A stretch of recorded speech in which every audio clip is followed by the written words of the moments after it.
Welcome back to Conversations with Consequences here on EWTN Radio. I'm your hostess, Ashley McGuire, and we are in the midst of baseball season at the McGuire household, so I'm very excited to talk to our next guest about a brand new film he has created called Baseball Beyond Belief. The movie explores the compelling depths of how baseball and faith intertwine in powerful and surprising ways.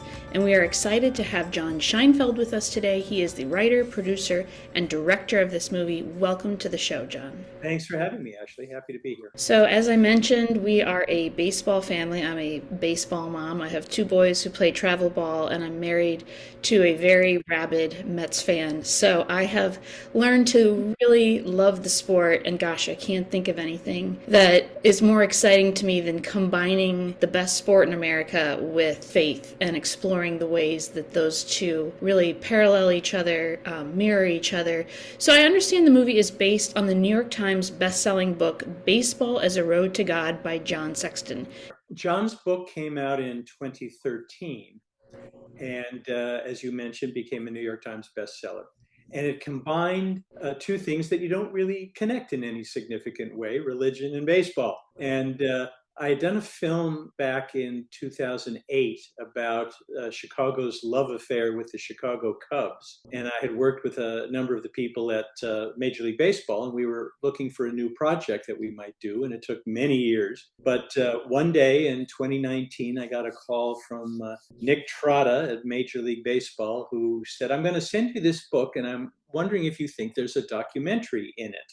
And I read the book, and I was absolutely fascinated by it. As I say, it combined two things that I would not have thought is possible to combine. But it raised some really thoughtful, smart, fun, and entertaining issues about both subjects. And I was just thinking this would make a great, uplifting, inspiring film, and that's what really got me interested. We've been working on it for a few years. We got sidetracked by COVID and some other issues, but I'm just really proud of this picture and happy that it's finally coming out. We have one of those posters in our house which has every Major League stadium, and it comes with the sticker. And my husband is one by one taking one of my sons. It's funny, now my next son has also become a big baseball fan, so I think the trips are going to start expanding, but slowly checking off each Major League stadium. And I loved in the movie where it talks about stadiums as like cathedrals, but talk a little bit about that parallel of like sacred spaces and both in religion and what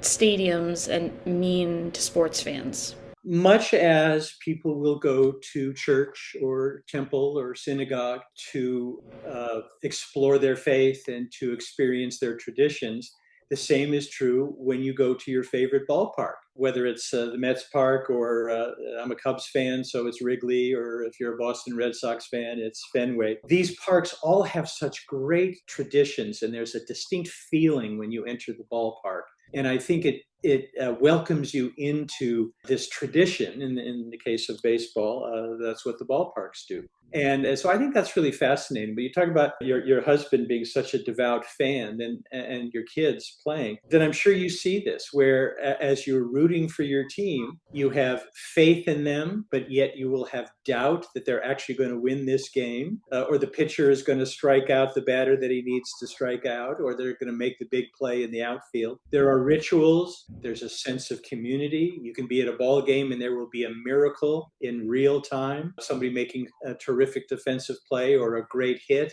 So these are some of the hallmarks of both religion and baseball, and that's what fascinated us in this film. Yeah, talk about miracles. I loved the Kirk Gibson story you featured. It feels almost like a supernatural miracle to baseball fans. Absolutely. It was the World Series, and it was just not anything that the Dodgers were going to win. They were behind. It was the bottom of the ninth. They bring up to bat Kirk Gibson, who is hobbling on one leg, can barely walk, can barely heft a bat, and yet they send him out there. What we were able to do in the film, mostly when you see highlights of this game, you just see the home run that he hits that wins the game for the Dodgers. But what we were able to do, because we had access to the Major League Baseball archive, so we got to show you the few plays that, or the few pitches that led up to that home run. And what you see is this guy's really struggling. Yeah. He can barely hit it. He can't really run up to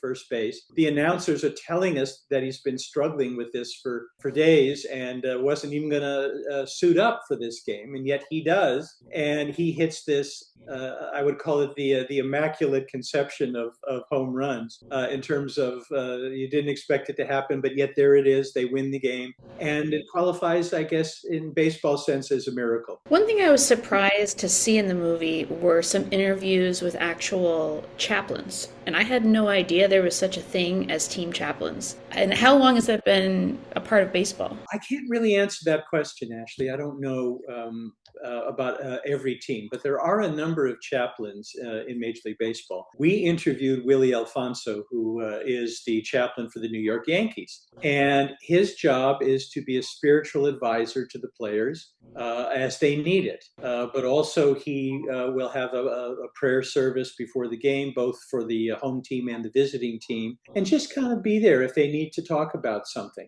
Willie is a fascinating character who experienced his own redemption in life. He had gone down a very bad path in terms of drug addiction, and he was homeless for a while. And by putting his faith in God, he turned his life around, and now here he is, chaplain to one of the primary franchises in Major League Baseball. And as he said to me in the interview, he said, sometimes it's better not to open up your mouth. Sometimes it's better just to listen. And that's, I think, how he views his job as the chaplain, is to listen to the people that come to talk to him, see what's on their mind, and then if they ask or if he feels that he can offer something important, he will say so.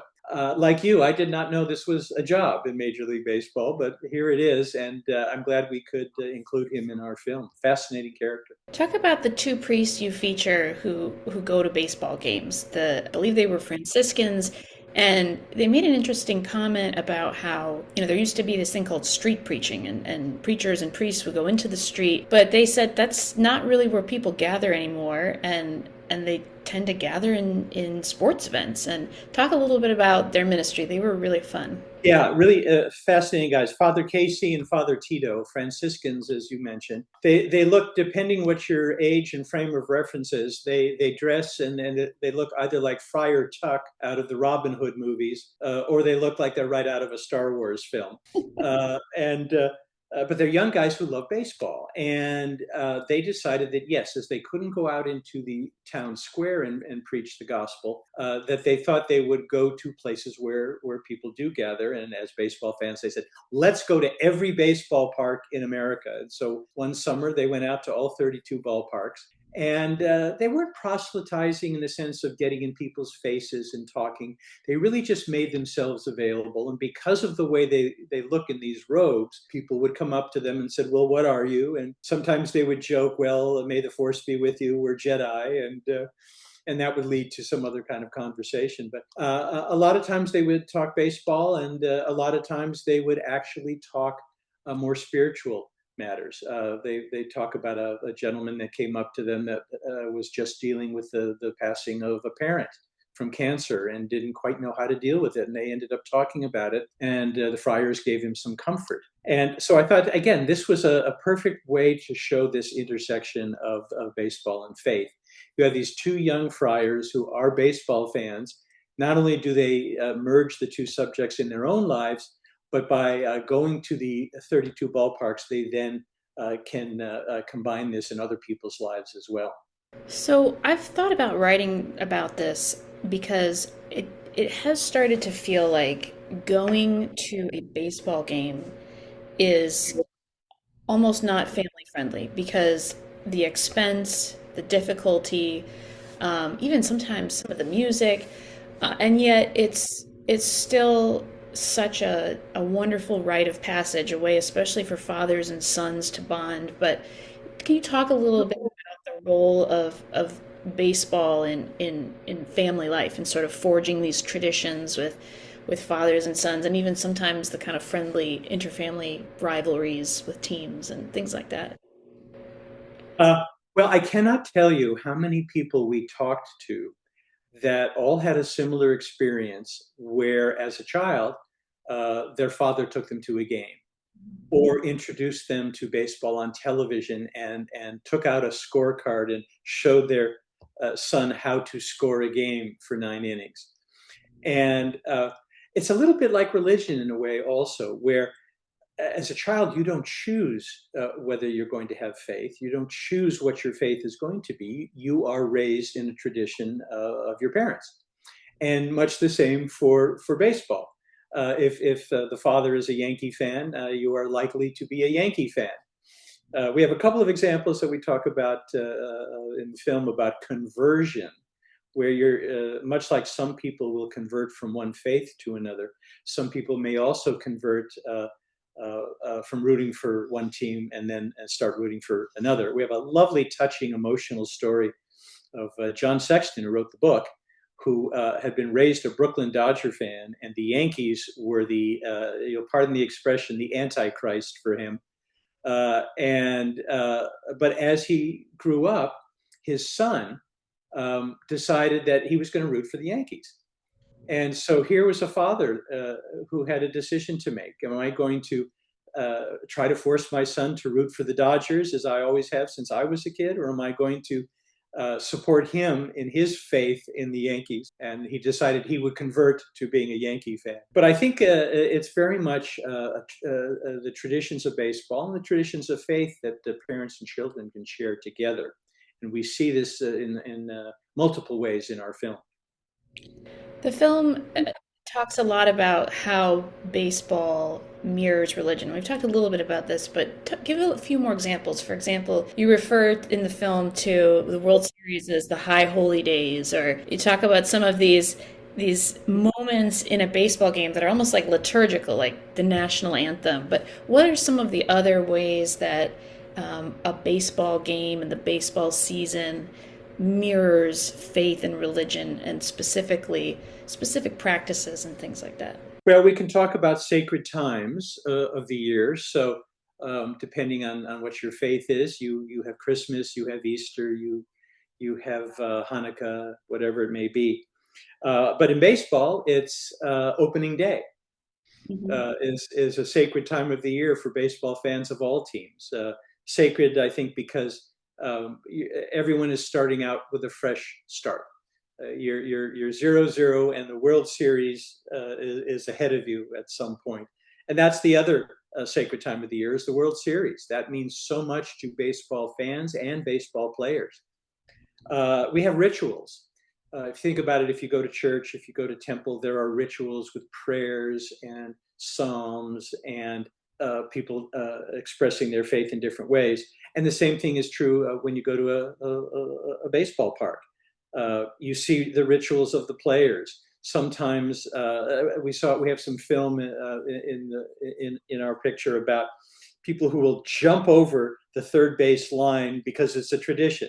Somehow they feel they're going to play better if they do that. There are also rituals of they will wear the same socks for one game after another because they keep winning and they think it's the lucky socks that do that. So rituals can play in it. I think also a great sense of community. I think if you go to the ballpark and you're rooting for your team, it doesn't matter what age you are, doesn't matter what sex you are, doesn't matter what race you are, doesn't matter what your politics are. You are all in this space to root for your team. And that gives a real sense of community, a sense of belonging. And I think that is true also when you go to church or temple, synagogue, where you are with people who believe in the same principles and traditions that you do. And you are then in a community of like-minded people. So those are some other ways that do that. We also talk about saints and sinners. If you think about it in religion, there are saints, there are sinners that you learn about in the history of your faith. And the same is true in baseball. You have saints like Jackie Robinson, like Roberto Clemente, like Ernie Banks. And then you have sinners like Pete Rose and Mark McGuire and Sammy Sosa. And so those are some other kinds of similarities. I think the other thing, Ashley, that we talk about in the film, and it's really sort of a subtext of our film, which is if you go to the ballpark, there's a lot more going on than just the pitcher pitching to the batter. Mm. That's what you tend to watch, but there's so much more. And if you slow down and you watch everything that's going on around you, you're going to enhance your experience, whether it's how they set up to play defense, whether it's signals that the manager is giving to the batter, whether it's things that are going on with people in the crowd, whatever it might be. There's so much going on that you'll just enhance the experience by slowing down and watching it. And the message then that we have in this film is also, what if we apply that to real life? What if we slow down, pay more attention to what's going on around us, not thinking about, oh, I've got to do that tomorrow, I've got to handle that next week, I got to take the kids here, I have to go to the grocery store. What if you slow down, absorb the life and the things that are going on around you? You may also enrich your life experience. And so that's another thing I think that shows a similarity between both religion and baseball, is slowing down, enriching your experience, which is going to be a much more inspiring and uplifting thing all the way around. You know, I have to say it's so true. I'm a busy mom with 5 kids, and people are always shocked at how much time I spend at my son's baseball games. And what I love about it is the way it forces me to slow down. And I just sit there and just kind of watch. I take in, I chat with people. I often bring my little kids and they just ride their bikes by. And it's a very peaceful part of my week that I love. One other thing, you know, you were talking about sacred moments. For me, it's the pitchers and catchers report. That to me is like, I'm Catholic. That's like when you ring the bell, like, okay, it's begun. Well, one quick last question. You know, there's a lot of these athletes today. You know, are there any men in the MLB that you see really kind of speaking out about their faith? I'm noticing a lot of that, but is that something you're seeing? Well, you know, it was interesting actually. When we were booking interviews for the film, we reached out to a lot of players. Um, we did get two really terrific players, Curtis Granderson and Sean Green, and they were very happy to talk about their faith. But what I did find, what was very interesting, is we reached out to a number of players, and while they acknowledged the value in what we were attempting to accomplish in this film, they felt that their faith was very private and it was something for them and their families, and they didn't really want to speak about it publicly. So that I thought was kind of an interesting expression of their faith. A lot of people are sort of out there saying, yes, I believe this, and I'm very excited about this. And other people that were very private about it. Something about baseball players who live their lives in public every day or every other day makes it, I think, a more private expression of faith for them. And so that's what we discovered. Um, what you do see, though, is sort of unspoken expressions of faith, and we see that in many different ways. Where after a player has a great play, they will cross themselves, or they will kiss their lips and point up to the heavens.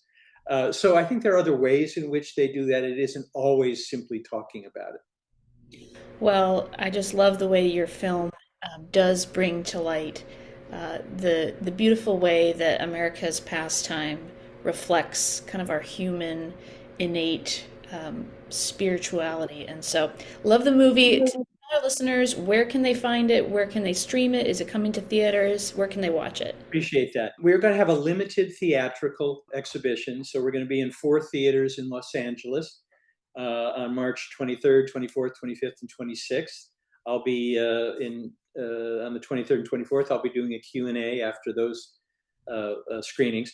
Then we're opening up in New York at the Village East Theater for a week-long engagement, and I'll be in New York doing some Q&As on the first 2 nights. And then after that, there's going to be a very special broadcast of the film on Easter Sunday on Fox Sports 1. Beautiful.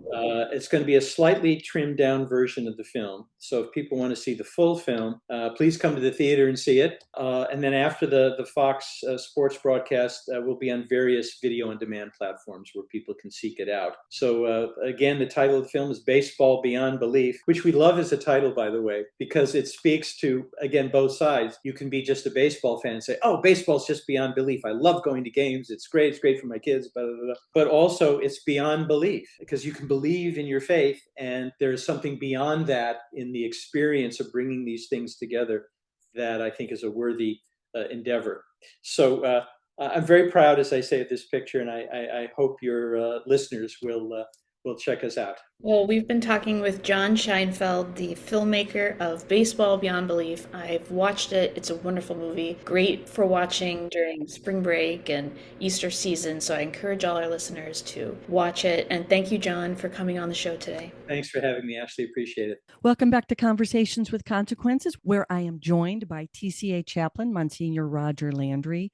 Monsignor, we're in the midst of Lent, but we also have three important solemnities at this time. Can you tell us about those? Well, Lent really is a desert experience. We follow Jesus out into the Judean desert. And so we do try to cut ourselves off from a lot of the things that can occupy our time or our desires.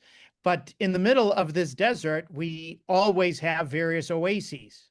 And so typically Sunday is an oasis where if we're fasting, we can stop fasting on Sunday based on the ancient principle that the character of joy that accompanies Sunday is even greater for us to mark than the typical asceticism of the 46 days of our Lenten period. But beyond the Sundays, we have two solemnities everywhere. And then in many parts of the country and the world, a third solemnity that all strike us in the course of 8 days. And so here in New York, in Boston, in Nigeria, I found out when I was recently in Nigeria and many other places, we have the solemnity of St. Patrick, the apostle to Ireland. We'll come back to him. Everywhere on March 19th, we have the solemnity of St. Joseph, the spouse of the Blessed Virgin Mary, the foster father of Jesus, the patron and protector of the universal church. Then on March 25th, we have the beginning of salvation as we celebrate the incarnation of the Lord and the annunciation of the Archangel Gabriel to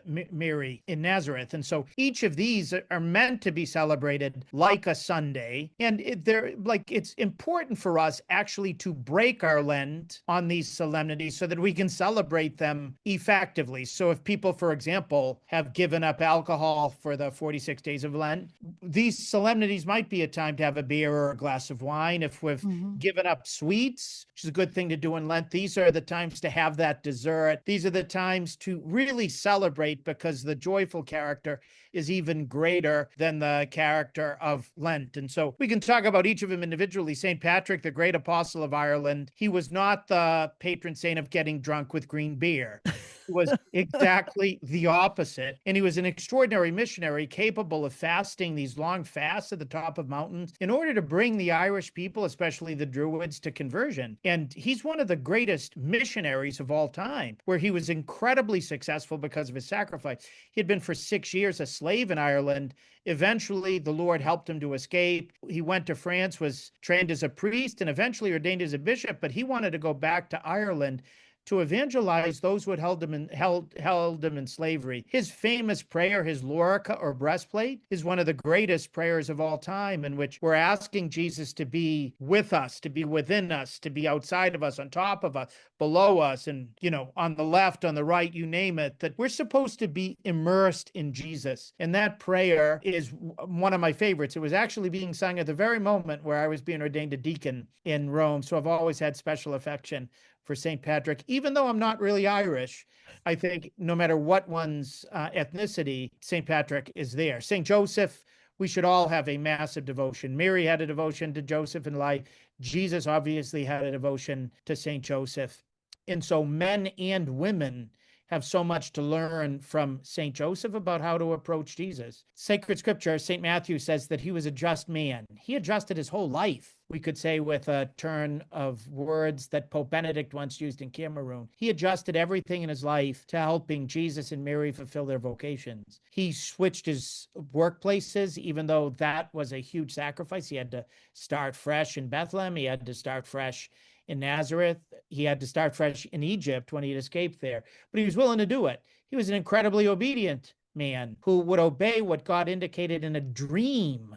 Not just, God was so confident that St. Joseph would respond promptly, even in a dream, that he didn't have to send somebody to speak to him live, like an angel, even as Mary did. And God the Father entrusted his son to St. Joseph's protection, and even indicated to him in a dream that Herod's trying to assassinate Jesus, because he knew St. Joseph would not waste a nanosecond in order to be able to protect Jesus. And now he protects us in the church, and we should never be grateful enough for this. The other thing often in my priesthood that I try to do is we're living in an age in which many struggle with chastity, and we call him the Blessed Virgin Mary's most chaste spouse. The chastity isn't just something we're supposed to have enough of, but like St. Joseph, we're supposed to be very chaste. We're supposed to be most chaste. And that doesn't mean for married people that they're never going to be able to have relations with their spouse. It just means that those relations are always going to be white-hot loving rather than selfish and self-centered. And St. Joseph, for anybody struggling with the issues of chastity, just encourage people to turn to him, especially on his feast day, and say, teach me what it means to be most chaste and help me to become most chaste. Likewise, many people struggle with work, and St. Joseph is the patron saint of good Christian labor. St. John Paul II said he's the very epitome of the gospel of work. And so if people need to find jobs, if people need to find a better job, if people need to learn how to sanctify their work, St. Joseph is the professor at that school. And then lastly, next week on the 25th, we have the Solemnity of the Annunciation of the Archangel Gabriel, the Blessed Virgin Mary, which is the most important moment of all history. More important than Good Friday and Easter Sunday and the Ascension and Pentecost, because if the incarnation had never happened, if God didn't take on our humanity and enter our world, all the rest of that wouldn't have occurred. And so we're able to celebrate first that God with us is still very much with us. But then second, we're able to celebrate Mary's response to that extraordinary reality when God entered our world. She shows us how to say, let everything in my life develop according to your word. And we ponder Mary's response, where, behold the handmaid of the Lord, let it be done to me according to your word. We've already had a couple this week. We have the third next week. Let's really live the book.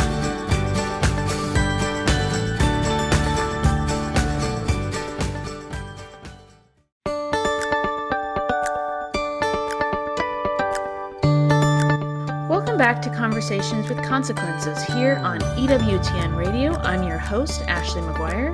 And I'm Betsy Fentress. And we are marking Down Syndrome Awareness Month and Down Syndrome Awareness Day this weekend, a very important pro-life month that we always love to mark each year. And we're thrilled to have back on the show my dear friend, Kate Ashbrook. Kate is doing amazing things with an organization called A Purposeful Day. Kate, welcome to the show. Thank you so much for having me. I'm excited to be here. Kate, you've been on the show before, but can you remind our listeners what is A Purposeful Day and what inspired you to start it?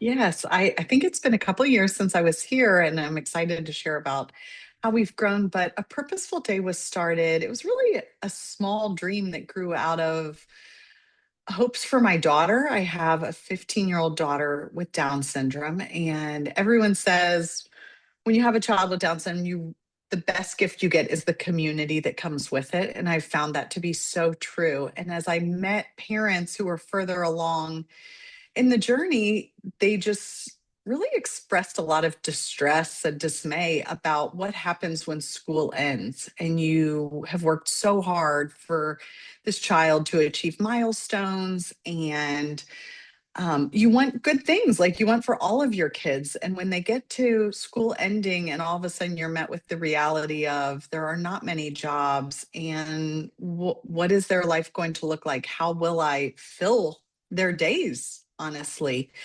And so I thought about that. And I'm a speech pathologist by training. That's what I did for my official professional career. And I thought about that and I talked to my husband. I said, okay, if we want something better, then we're going to have to build it. And I think I can do that. I can come up with purposeful activities. What do we all want? We all want time with friends. We want to keep learning. We want to be able to have a space where we can exercise. We want to be outside, and we can do that and matter in our community. And so I took all of those pillars, I guess, and said, okay, we'll just build days around that. And that's how it got started. And we started it this is officially like we're in our 5th year. And so we've been growing and doing that since then. So each year, as your daughter progresses, do you have to come up with a whole new plan? Do you have other moms or fathers who are helping you figure out what these will be? So I should have clarified. So my daughter is not in the program yet. This is for adults. And so I really took like a 10-year look ahead. And so everyone in our program is 18 or older.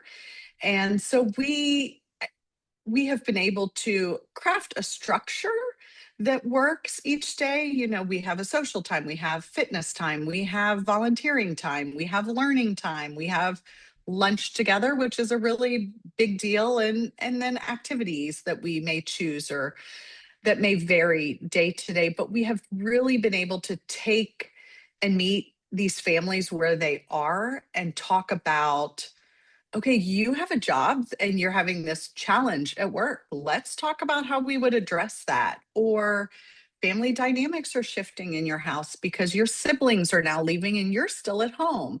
How can we address these things, and how can we learn and grow and be flexible? And yes, we're charting a course in life that doesn't look like maybe you hoped it would or families originally thought, but how can we do that with joy and purpose each day?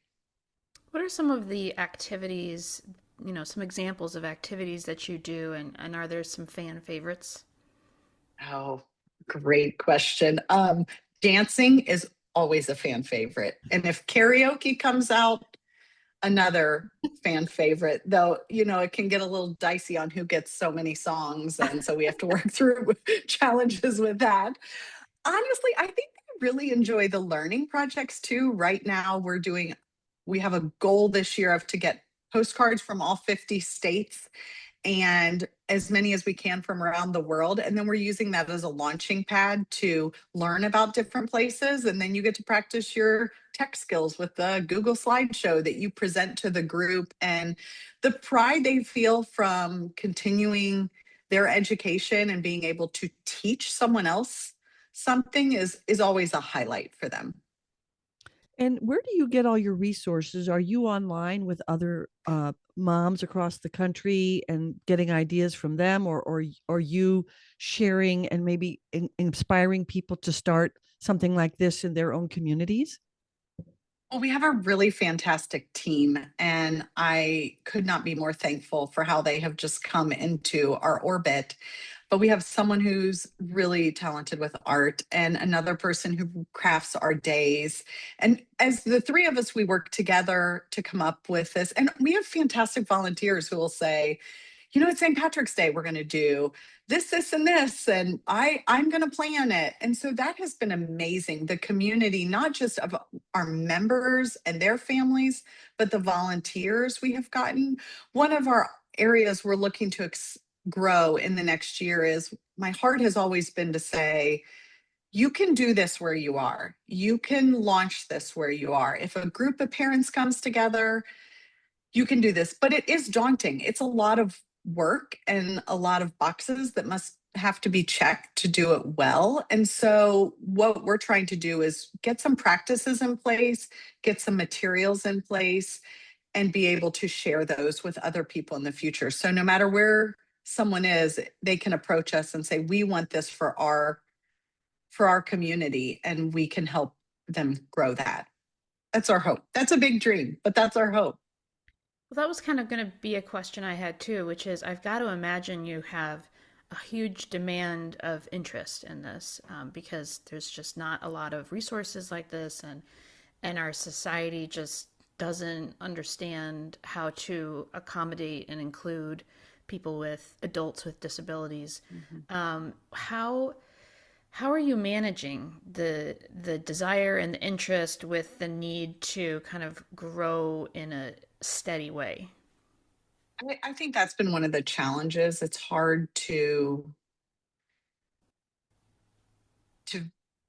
to grow in a steady way, right? Because there is a lot of interest. So right now we're full, and we have been really committed to growing organically and not, if we can't do it well and serve our members and their families well, then we don't want to do it. So we are we have a ratio that we maintain of volunteers and staff to our members. And so we are full right now. And so now we're figuring out, okay, do we add more days? What do our next steps look like? But really being sure we're meeting the needs and being flexible to meet the needs, what our community wants. When I started this, I thought, oh, I would love it to be a big community center, with a lot of opportunities. And maybe you sign up for different classes. And what I realized from the feedback we receive from families is they love the smallness of it, that it feels like a safe and comfortable and known community. And that's great for their families. And so we're shifting. So I would hope that we don't just grow a purposeful day program, but that other communities come and say, we could do that here. We see the need in our community and we could do that. I think communities care for their own the best. I have a nephew with special needs, and I know that in his particular state, he got to go to school till he was 22. And so one of the things my sister has advocated for is that sometimes doctors don't know how to treat patients with adult disabilities as well as pediatricians do. And so do you share across this platform of people with all kinds of disabilities what activities that particularly resonate, like whether it's art or music, or are there certain things that you all have in common? Like I know for autistic kids, I mean, art is a huge component, but maybe with Down's kids, is there something else that they're really drawn to? Well, it is interesting. Each person is still unique regardless of their disability. And so we are always having to tweak and work as a team. And there are people who can't get enough of gross motor physical fitness activities, and others who that's really challenging for, and others who love art. And then the ones who might love the gross motor kind of roll their eyes when it's time to do the art. And so we talk a lot about those are life skills, though, whether you're in your family, whether you're in a job, you have to be flexible and do things maybe that always aren't your favorite, and we talk about what you gain from those activities and what it serves the others in the group when we participate as a group. But the challenge is real, and this is a very genuine, honest group that is very quick in their forthrightness of whatever activity you may have selected for any given day. So it's a real balancing act. But I think because we're small, we know our members so well, and we're able to ensure that what we're planning is going to resonate. Maybe not everything resonates with everyone, but something will in that day be meaningful to them. And do most of these kids live at home? Sorry, young adults live at home? Yes. Most of our adults do still live at home. And, that is a real challenge that I was just talking to someone today and saying they have intellectual disabilities and they still have adult problems, right? Mm-hmm. They have aging parents. They have siblings living independently or going through challenges or whatever the case may be. And so there's a challenge we serve, I think, children. Nothing's perfect. We serve children very well, but what does happen with adults? We sort of, I always tell people, where are those kids who you graduated high school with? And most of the time people say, oh, I don't really know. I hadn't thought about where they might be today. And they kind of disappear, unfortunately. We were talking about art, and you certainly have some artists in your group, because my husband and daughter went to a recent art show that you did, and they brought home stationery, and I was stunned. And I was a little bit embarrassed, like that I thought an adult with a disability would be, this is what I wouldn't expect. But it was beautiful art, beautiful stationery. It's now my go-to stationery. I want more. But, what are some of the misperceptions about adults with disabilities that are like kind of my own silly misperception? That's a great question. I think oftentimes because adults may be slow in their processing or even their comprehension or their ability to respond, we assume they can't, rather than, okay, it might take time, but a lot of times they are able, and it may not be what in a typical response that we would expect, but you can see that they are processing it and they get it, and they're able to give back in that sense. I think that's a common one. Also, just that they desire interaction. They really do desire relationships and friendships. And I mean, we laugh about how funny they are. They're so genuine, and they'll say something. And I mean, I see this with my daughter all the time, but she'll say something and I'll say, she's really living the life the rest of us want to at times. Like, she said exactly how I felt. Like, in school, she would get in trouble because she would put up, resistance when she was in elementary school to going to art class. And she basically came home one day and said, I wanted it to be music. And I didn't want to do the art today. So what you see is what you get. But the art show that our art director put on was just amazing. And I think her ability to see their strengths and take the time, I think it's a time component. And actually, I think we've talked about this particularly in an area that is hyper focused on success and academics.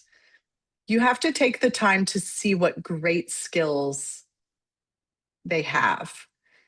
And all of us are short on time, right? We barely wheeled in here to get on the call, but it's hard and it takes time, and we're just not in a society that wants to take time, I think. So, Kate, I wanted to ask you about the perception of people with disabilities, especially Downs.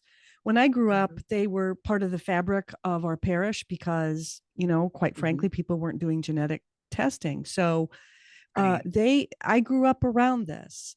And yet at the same time, I see these beautiful videos on Instagram and social media highlighting Downs babies and, families and communities loving them. So at one end, I feel like they're disappearing. At the other end, I think they're being championed. Can you explain how that feels as a parent, that paradox of both of those things going on? Well, that's a loaded question, but yes, I will give it my all. It really challenges, if I'm honest, your beliefs that you held that maybe you didn't even know you held, right? I didn't think I cared about my children being successful until I found out I was going to have a child who the world would not view as successful or would not be capable of achieving the world's level of success or beauty or whatever paradigm you want to look at it through. And I think that it's a little jarring, right? I'd worked in a helping profession in healthcare. I never would have thought any differently looking at someone else's child. But all of a sudden, when it was my child, I went, oh, well, this is not what I expected. And so there is certainly a grief, right? We're getting to the stage where our friends are headed towards being empty nesters. And we are faced with the reality of, okay, that will probably not be what our life looks like. So there's a grief. That is a loss of what is considered normal in life. That's hard. That said, when you can step back from it and you see this person, the second we all as mothers have experienced, the second they put that baby in your arms, you love that child and you would do anything for your child. And so I think when you can step back from it and see this is a person, and for me as a Christian, this is a person made in the image of God. This is my child who he has given me. I can appreciate and love that child. And I see such good and amazing things in her that other people might not even, in their assumptions about disability, walk right on past and never notice. Abby loves everyone. She cares about everyone. She does not judge at all. And so you see, and now I will push back because people are always like, they're still humans. She can throw a fit and be a teenage girl like every other human, too. She's human, but she brings so much good. And I see I see that and I appreciate that. And you just want the world to see that. I mean, my husband will say, we're better people because of her. Not a doubt in our minds. She helped us focus in on the important things in life, which is people and relationships and love and caring for them and not being distracted by all the craziness we get distracted by so frequently. Well, and it's society's loss too. I mean, I echo Betsy's sentiment. I grew up seeing people with Down Mhm. syndrome and disabilities of all types my whole life. It was very normal. I never saw someone with Down syndrome and thought, "What is that?" And I think I've Mhm. told this story before, but when um, the nurse from my OBGYN's office called after some screening, and my daughter was in the car, and she said, "Oh, negative for this, negative for that, negative for Down syndrome," ended the call, and my daughter said, "What is Down syndrome?" And I thought, Mm. we're so blessed because our third child has two kids with Down syndrome in his class, and you Mm. can just see the way he is already a better child for having been friends with them and just experiencing difference, Yeah. that we're all bettered by that. Um, Talk a little bit about work. I've been interested to see, there's a woman with Down syndrome who works at our local library, and she has an aide who helps her stack books, and it's so sweet. She's in the Mm. children's section, and I've noticed some companies seem to prioritize hiring people, adults Mhm. with differences. Whole Foods, interestingly, I see a lot of people there. Are there Mhm. certain are there certain jobs they thrive in, and are there companies that are doing a great job of being inclusive in the way they hire? I'm certainly not an expert in this, so I can't speak to it too thoroughly. I I see the challenges with employment for our families, and a lot of those challenges are with earning. They lose benefits, and so families are always trying to figure out this balance of, oh, if they earn too much, then we'll lose benefits, and so it's a real two-edged sword, and work then becomes a challenge for the parents to manage the Right. finances of it. There, most of our, just speaking to our members, most of them work in, those who work have jobs that have been created for those with disabilities. So I have not seen a lot of what is out there in terms of typical jobs, if you will. There are a lot of organizations doing great work in this space, but I think the challenges are so significant on the financial piece and the benefits piece that it makes it incredibly difficult for companies to hire and to employ people, unfortunately. Mm. I know that's a very general answer, but I think there's a lot of good work happening in the space and a lot of opportunity for growth in the space because it does require coaching. It does require someone else coming alongside them. We see a lot of times our members, they learn a skill and then they do that well, but they still need coaching sometimes on the interpersonal things, or what do you do if a customer comes in and addresses you in a way that you're not expecting. A lot of the gray and nuance of social scenarios, I think, is what poses a lot of challenge to people, adults with disabilities, and employment, on top of just the economics and the challenge to or companies to employ, unfortunately, Hmm. and the families to navigate it too, which Right. is why I thought originally I would head into the employment space. I thought, okay, maybe we'll create a company that employs. And then families just kept saying, they need purpose. They need social opportunities. That's what we need for them. And so it sort of shifted my trajectory, which is why my expertise in employment, I'm sure I'm going to get there in a few more years when my daughter hits that, but not there yet.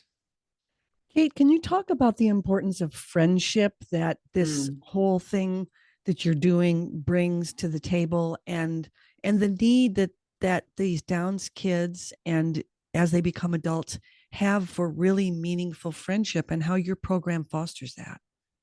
Yes, I think what I did not understand is really there's the mental health crisis. People with disabilities are not immune from that. And the depression and anxiety that increase significantly as they go through the teen years and into adulthood, because guess what? They're lonely. On top of other things, they're lonely. Their siblings are going and living these lives that they want to live. They, even if you have the best school scenario, everyone's gone at 18. So families are grappling with trying to find relationships for them. But also a really interesting dynamic is sometimes what people want is they want the typical peer relationship. They want not just to be grouped with disabilities, they want the interaction that occurs outside of their group. And so I think I've learned a lot about that through starting this, and it's been really sweet to see our volunteers step into that space and sort of serve as bridges in relationships sometimes too. Because when you have particularly a couple people who might have a communication disability, it takes kind of someone coming in and helping them with that. And I think that has been a huge gift on top of them feeling like I have all these friends. You have people fostering those relationships. I mean, it's not smooth sailing all the time. You know, they're learning adult things. We talk a lot about when is it appropriate to call someone? If I call Ashley and she doesn't call me back, I shouldn't keep calling Ashley. You know, there are life skills we have. No matter how much I like Ashley, she'll call me back when she's able to. So they're eager for it. And so there's a lot of opportunity for education and how we go about that, and just a lot of opportunity for building these relationships. I always say the easiest campaign I'm ever going to start is just say hi. Just say hi. Say hi to the person at the grocery store. They just say hello. It's really not that hard to give them a connection that they feel like that person saw me, right? We all want to be seen. And that person saw me and acknowledged me as another human in this world. That's so valuable. Well, we can't think of someone better to talk to as we mark Down Syndrome Awareness Day and the importance of seeing these people who, as you say, are created in God's image and working towards a more inclusive society. And you're leading the way. Where can our listeners find out and support the work that you're doing at A Purposeful Day? Definitely, a purposefulday.org is where you can check out our website and everything we're doing in terms of camps and activities we have coming out and being a part of our work and donating. We also have, you can follow us on Instagram too at A Purposeful Day. Great. Well, Or Kate, thank Facebook, you I so guess. much. Thank you all so much. Thank you for joining this us. valuable conversation. Great. Thank you. We like to take a moment to thank all of our loyal listeners who tune in each week to Conversations with Consequences. As you all know, the Catholic Association is everywhere. We were on TV to cover the conclave and the election of the new Pope. We're in print, we're online, and we're on social media. We've just launched a new Substack to expand our media presence and offer more great content from a Catholic perspective. We're on X, and now we're on Substack for Catholic Conversations with TCA, where we're featuring exciting new interviews, commentaries, videos, and more, featuring our 4 fellows, Ashley McGuire, Mary Fiorito, Lee Sneed, and Betsy Fentress. And we'll be having guest columnists each week as well. We hope you'll subscribe to our Substack. It's free. You'll find it at catholicassociation.substack.com. And we'd love for you to join us in our continuing Catholic conversations.